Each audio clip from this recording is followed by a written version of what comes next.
ఇప్పుడు ఆపోజిట్గా ఏదో చేస్తే మనం బదిలిగా అదవిడ ఆపోజిట్గా ఎదిగా చేయాల. త్వరలో ట్రంప్ శకం అతి త్వరలోనే తొందరగానే మూసిపోతుంది. నాకు తెలిసి ఖచ్చితంగా మనవి కనుక మనం వాడితే ప్రపంచంలో నెంబర్ 1 దేశం ఇప్పుడే కాదు 1000 సంవత్సరాలనే ఏ దేశం మనం దాటిపోతుంది. ఆ పిజ్జాలు బర్గర్లు వాడేం సాసులు ఏ సాస్ ఇస్తాడో తెలియదు. సుంకములు ఎక్కువ విధించి ఇండియాని తొక్కేయాలని చూస్తే అమెరికానే అడ్రస్ లేకుండా పోతుంది. Welcome to Telugu. నేను మీ యాంకర్ శరత్. సో సార్, ఇటీవల కాలంలో ట్రంప్ అంటే టారిఫ్ అవ్వచ్చు, ట్యాక్సెస్ అవ్వచ్చు, దాన్ని ఇంక్రీజ్ చేసుకుంటూ వెళ్తున్నారు. అంటే ఇప్పుడు ఆల్మోస్ట్ 50% దాకా ఇండియన్ ప్రోడక్ట్స్ మీద ట్యాక్సెస్ విధించడం. కానీ ఇప్పుడు మన ఇండియాలో చాలా మంది డిస్కషన్ ఏంటంటే ఇంత పే చేయాల్సిన అవసరం లేదు అని, అంతేకాకుండా ఇండియన్ ప్రోడక్ట్స్ని సపోర్ట్ చేయాలి, ఇండియన్ గూడ్స్ని సపోర్ట్ చేయాలన్నట్టు ఒక మూమెంట్ వస్తుంది. మీరు చూసారా? చూసాను. అవునా, చూసారా మీరు? సో ఇప్పుడు దీంట్లో ఉన్న ప్రోడక్ట్స్ అన్ని కూడా తగ్గించాలి, ఇండియన్ ప్రోడక్ట్స్ని వాడాలంటున్నారు. దీనిపై మీ ఒపీనియన్ ఏంటి సార్?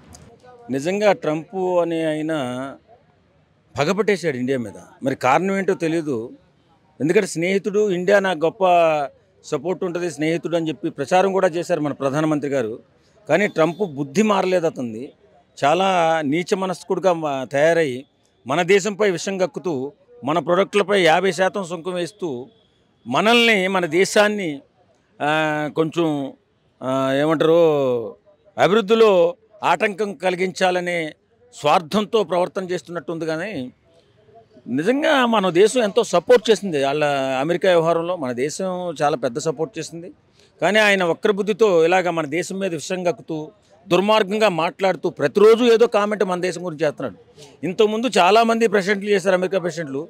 ఎవరు కూడా ఇంత దారుణంగా, ఇంత ఘోరంగా మన దేశాన్ని తక్కువ చేసి చూపించాలని కానీ, మన ప్రాజెక్టులపై ఇంత తారీఫ్ వేయడం కానీ ఎప్పుడు జరగలేదు. అసలు మన దేశాన్ని కొంచెం తక్కువ చేసి చూపించాలని, మన ప్రాజెక్టులు పై సుంకం ఎక్కువ విధించాలని తయారయ్యాడు. ఇలాంటి పరిస్థితుల్లో మనం గట్టిగా మేల్కొనాలి. ప్రతి ఒక్క భారతీయుడు కూడా అమెరికా నుంచి వస్తున్నటువంటి ప్రోడక్టులన్నీ కూడా మనం ఉపయోగించకుండా మన ప్రోడక్టులనే మనం గొప్పగా ప్రజెంటేషన్ చేసుకుంటూ మన ప్రోడక్టులనే మనం వాడుకుంటే ఆ ట్రంప్కి బుద్ధి పని చేసినట్టు అవుతుంది. కాబట్టి ప్రతి ఒక్కరూ మన దేశంలో తయారయ్యేటువంటి ప్రోడక్టులనే వాడాలి. రష్యాకి సపోర్ట్ చేసి మనం క్రూడ్ ఆయిల్ కొంటున్నందుకేనా ఇదంతా? అదేంటి, వ్యాపారపరంగా అన్ని దేశాలు మనకు సమానమే కదా. మనము అందరూ సమానమే మన దృష్టిలో. మనం ఎవరి మీద ద్వేషం లేదు, ఎవరి మీద కోపం ఉండదు. రష్యా కానీ, ఇటు చైనా కానీ మరి అన్నీ మనకు మిత్ర దేశాలుగా ఉంటున్నాయి. చైనా మనల్ని అప్పుడప్పుడు మనం ఎదురుస్తున్నప్పటికీ, మనల్ని తక్కువ చేసి మాట్లాడుతున్నప్పటికీ మనం స్నేహభావంగానే మసులుకుంటున్నాం. మన దేశ సంప్రదాయం, సంస్కృతి అలాంటిది. కానీ మన దేశాన్ని పడే ట్రంప్ అనేవాడు ఎందుకు ఏడుస్తున్నాడో నాకు అర్థం కావట్లా. ఇబ్బంది పడినందువల్ల రేపొద్దున్న అమెరికాకి మనకి సత్సంబంధాలు తెగిపోవడానికి తప్ప బలపడడానికి కారణం కాదు. ఈ ట్రంప్ అన్ని రంగాలని కుదేలు చేసుకుంటూ వస్తున్నాడు, అందరినీ బాధ పెడుతూ వస్తున్నాడు. త్వరలో ట్రంప్ శకం అతి త్వరలోనే తొందరగానే మూసిపోతుంది. పూర్తి కాలం ప్రెసిడెంట్గా ఉండడేమో అనిపిస్తుంది నాకు. సో ఈ విధంగా తాగడం మానేస్తే మంచిదే.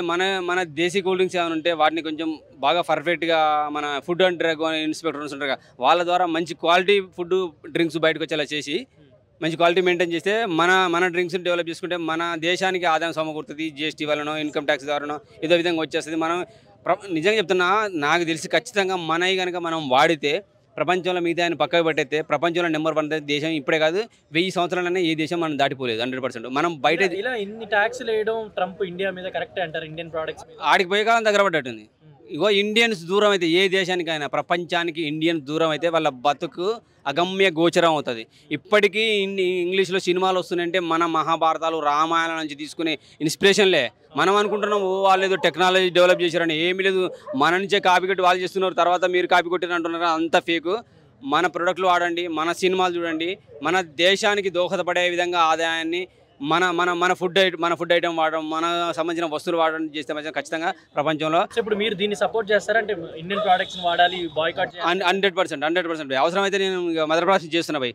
రేపటి నుంచి నేను తాగేది ఫాంటా ఆర్ స్ప్రైట్, ఈ 2 తాగడం మానేస్తా ఖచ్చితంగా. మన వాళ్ళకి ఏమంటారు, సహృదయము, మంచి హృదయము, మనది శాంతి దేశం కాబట్టి అంత ఈజీగా మానకపోవచ్చు. మానాలని కోరుకుంటున్నాను. అప్పుడప్పుడు అహింస పాటిస్తున్నాం, అప్పుడప్పుడు హింస కూడా చేయాలి. ఇటువంటి వాటి విషయాలు చేయాలి. ఎందుకంటే శాంతి అనుకుంటా పోతే నెత్తిన ఏంది అది పెండ తినడం బెటర్ వీటికన్నా. పిజ్జాలు బర్గర్లు ఏంది. సో మన ఫుడ్ తినడం బెటర్. ఈ పిజ్జాలు బర్గర్లు మానేసి మన ఫుడ్, మన డ్రింక్స్ తాగండి. మనని కొట్టే రాడు. Boycott foreign foods, foreign drinks, ఏదైనా సరే బాయ్కాట్. ఫారిన్ వస్తువులు మ్యాక్సిమం ట్రై చేయండి.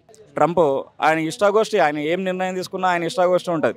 ఎప్పుడు ఎలాంటి నిర్ణయాలు తీసుకుంటే సస్పెన్స్. అప్పటికప్పుడే వీసాలు రద్దు అంటాడు, ఇండియా వల్ల నిలగొట్టేసిండి అంటాడు, గ్రీన్ కార్డ్ ఇవ్వద్దు అంటాడు.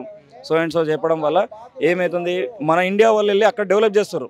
యాక్చువల్ జరిగేది యూఎస్ఏలో 50% ఉండేది మన ఇండియన్సే చాలామంది. అక్కడికి వెళ్ళి మనకు వచ్చే ఇన్కమ్ కంటే వాళ్ళకే ట్యాక్స్లు కట్టి వాళ్ళకే బెనిఫిట్ అవుతుంది.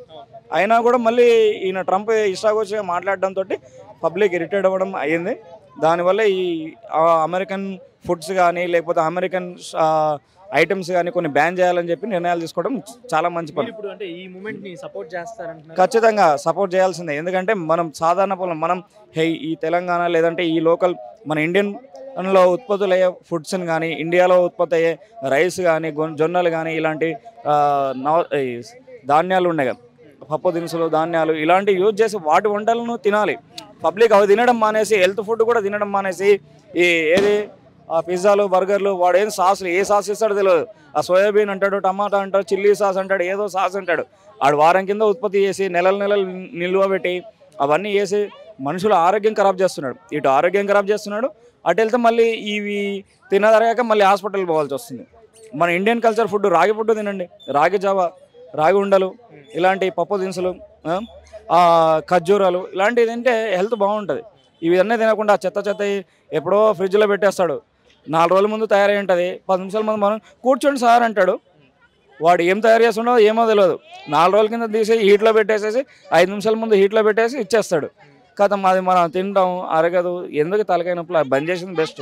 సే no to foreign foods, foreign items.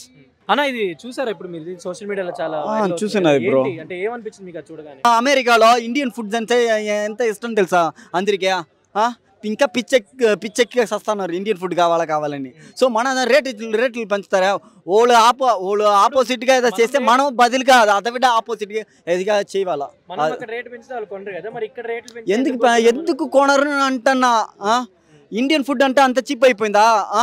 వాళ్ళు కొనకపోతే మనం కొనబల్లా, అర్థం చెప్తున్నా. ఫస్ట్ మాది మీరు సపోర్ట్ చేస్తే మేము సపోర్ట్ చేస్తాం. సార్ చూసారా ఈ పోస్ట్ మీరు సోషల్ మీడియాలో తెగ వైరల్ అవుతుంది కదా, అంటే ట్రంప్ ట్యాక్సెస్ ఎక్కువ వేస్తున్నాడు అని చెప్పి ఇండియన్ ప్రోడక్ట్స్ని వాడమంటున్నారు. దీనిపై మీ ఒపీనియన్ ఏంటి? ట్రంప్ గారు చేసినటువంటి ఈ యొక్క ట్యాక్స్ల వల్ల కూడా సమాజం ప్రపంచం అంతా కూడా సర్వనాశనం అవుతుంది. అందులో ఇండియా కూడా సర్వనాశనం అవుతున్నది. ట్రంప్ అనేది అతను నిర్ణయాలు ఎందుకు తీసుకుంటున్నాడు? అతను మహా అయితే ఇంక 3 ఏళ్ళు ఉంటాడు. అతను ముందు లేనివి అతను కనుక వెళ్ళిపోయిన తర్వాత మళ్ళీ వేరే అధ్యక్షుడు వస్తారు కదా, అతను మళ్ళీ పాత నిర్ణయాలు తీసుకుంటాడు కదా. ఇటువంటి దిక్కుమాలేటువంటి యొక్క ట్యాక్సులు ఇష్టం వచ్చినట్టు ట్రంప్ వేస్తున్నాడు. దీన్ని తీవ్రంగా కూడా ఖండిస్తున్నాం. ఇండియా వాళ్ళందరూ కూడా తీవ్రంగా ఖండిస్తున్నారు. ఇట్లా కనుక చేస్తే అమెరికా ప్రొడక్ట్స్ అంతా కూడా బాయ్కాట్ చేస్తాం అనేటువంటి యొక్క వ్యతిరేకత కూడా ఇండియాలో వస్తున్నది. తప్పనిసరిగా కూడా ట్రంప్ గారు కనుక తమ ట్యాక్సులని కూడా తగ్గించుకోకపోతే వెంటనే కూడా అమెరికా ఐటమ్స్ అన్నింటినీ కూడా అమెరికా ప్రొడక్ట్స్ అన్ని కూడా బాయ్కాట్ చేస్తాం ఇండియా పీపుల్ అందరం కూడా. మనం రష్యా నుంచి ఆయిల్ కొంటున్నామని మన మీద ట్యాక్సెస్ ఎక్కువ పెంచాడు అనుకోవచ్చా? అవును, ఇతను రష్యా గురించి కొంటే చేస్తాడు, ఇంకొక దేశం గురించి చేస్తాడు. ఆయన ఇష్టం వచ్చినటువంటి నిరంకుశత్వ విధానం కూడా ట్రంప్ గారు చేస్తున్నారు. దీన్ని కూడా తీవ్రంగా కూడా ఖండిస్తున్నాము. అది ఆయనకు అనవసరం. మేము రష్యా నుంచి మేము ఆయిల్ కొనుక్కుంటాం, అది భారతదేశం ఇష్టము. ఏ దేశానికి ఆ స్వేచ్ఛ ఉంది. వాళ్ళు కావాలంటే వేరే ప్రొడక్ట్స్ అమ్ముకోవాలి, వాళ్ళు వేరే ప్రొడక్ట్స్ అమ్ముకోవచ్చు కదా. అట్లా కాకుండా ఈ యొక్క ఒక దేశం నుంచి వద్దని చెప్పడానికి ట్రంప్ ఎవడు అసలు? ట్రంప్కి ఏం అధికారం ఉంది రష్యా నుంచి ఆయిల్ కొనవద్దు అని చెప్పడానికి అధికారం? భారతదేశానికి నిజమైనటువంటి మిత్రుడు ఎవరంటే రష్యానే. ఎందుకంటే ఇండియా పాకిస్తాన్ మధ్య యుద్ధం వచ్చినప్పుడు అనేక సందర్భాలలో కూడా భారతదేశం మీద అటాక్ చేసినప్పుడు రష్యా అనేటువంటి వాళ్ళు ఆయుధాలు పంపించారు, రష్యా నౌకలు వచ్చినాయి. రష్యా ఉండబట్టే ఈరోజు భారతదేశం ఉంది. అంత బలమైనటువంటి ఈ యొక్క ఫ్రెండ్షిప్ అనేటువంటిది వాళ్ళ మధ్య ఉంది. అటువంటిప్పుడు రష్యా నుంచి ఆయిల్ వద్దని చెప్పడానికి ట్రంప్ ఎవడు అసలు? మేము ట్రంప్నే బహిష్కరిస్తున్నాం. ఫస్ట్ ట్రంప్నే బహిష్కరిస్తున్నాం. అమెరికా ప్రొడక్ట్స్ కూడా ఎవ్వరు కూడా కొనద్దు అనేటువంటి ఉద్యమం కూడా ఇండియాలో బయలుదేరింది. ఇండియా జోలికి వస్తే అమెరికా దివాలా తీస్తుంది అనే విషయం కూడా అమెరికా గుర్తుపెట్టుకోవాలి. ఎందుకంటే భారతదేశంలో ప్రపంచంలో ఉన్నటువంటి అన్ని దేశాల కంటే ఒక గొప్ప విషయం ఉంది. అదేంటంటే అతిపెద్ద ప్రజాస్వామిక దేశం భారతదేశం. చైనా జనాభా ఎక్కువైనప్పటికీ చైనా అనేటువంటిది ప్రజాస్వామ్య దేశం కాదు. ప్రపంచంలోనే అతిపెద్ద డెమోక్రటిక్ కంట్రీ ఏంటంటే ఇండియా. ఇండియాలో 100 కోట్ల పైన జనాభా ఉన్నారు. ఇంతమంది కస్టమర్స్ ఉన్నప్పుడు అమెరికా లాంటి పెట్టుబడిదారీ వ్యవస్థలు సరిగ్గా ఉపయోగించుకుంటే ఇండియాలో ఎంతో అభివృద్ధి చెందుతారు. ఇండియా జోలికి వచ్చి ఇండియా మీద ట్యాక్సులు పెట్టి ఇండియా మీద సుంకములు ఎక్కువ విధించి ఇండియాని తొక్కేయాలని చూస్తే అమెరికానే అడ్రస్ లేకుండా పోతుంది. అమెరికాని ఇండియా పీపుల్ అందరూ కలిసి తొక్కేస్తారు అనే విషయం కూడా చెప్తున్నాం.